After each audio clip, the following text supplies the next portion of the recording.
Morning, afternoon, evening, forever you're watching. Welcome back once again to the Mickey Mouse Class, the channel solely dedicated to demystifying mathematics, making complex problems look easy. Come along. We have a question on trig identity. It says simplify the square root of 1 minus cos²θ over sec²θ minus 1. Now, the first thing from trig identity, using our trig identity,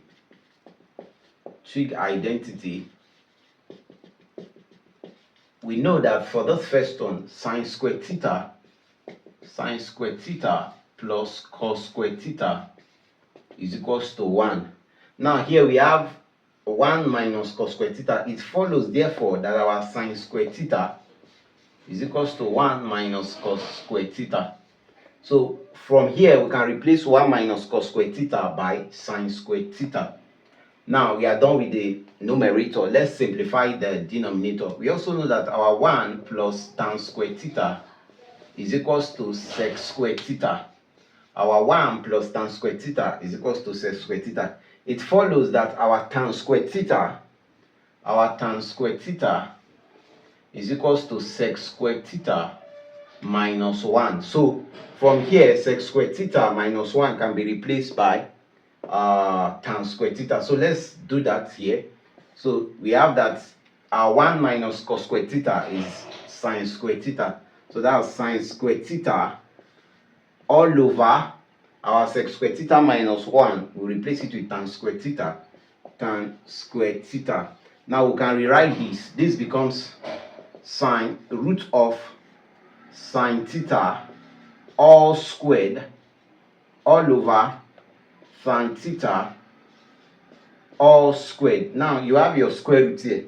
It goes in. So from here, this is the same thing as root sin² all squared over root tan² all squared. So our square will cancel the square root. Square will cancel the square root.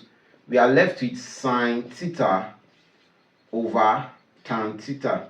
Now we are not yet done. Tan², the value of tan², sin² over cos² will give us tan². So it follows that sin² divided by, let's replace tan² by that's sin² over cos². So from here, remove the division sign, introduce multiplication. So that becomes sin² times, this goes up. The numerator comes down, the denominator goes up, times cos² over sin². Sin² and sin² will go off. We are left with cos². So the value of this is cos². I hope you have enjoyed the solving for today. If you enjoyed the solving, you follow through, why not give us a like? Share the video, tell your friends about the Mickey Mouse Class, a channel solely dedicated to demystifying mathematics, making complex problems look easy. If you are yet to subscribe, please kindly hit the subscribe button, turn on the notification bell so you don't miss out on wonderful content on the channel. And if there is any aspect of mathematics you are struggling with, or any questions, such a question like this, or any aspect of mathematics you are struggling with, put it in the comment section and I'll be there to attend to you. Till we meet again in the next class, keep practicing. Remember, mathematics is fun. Shalom.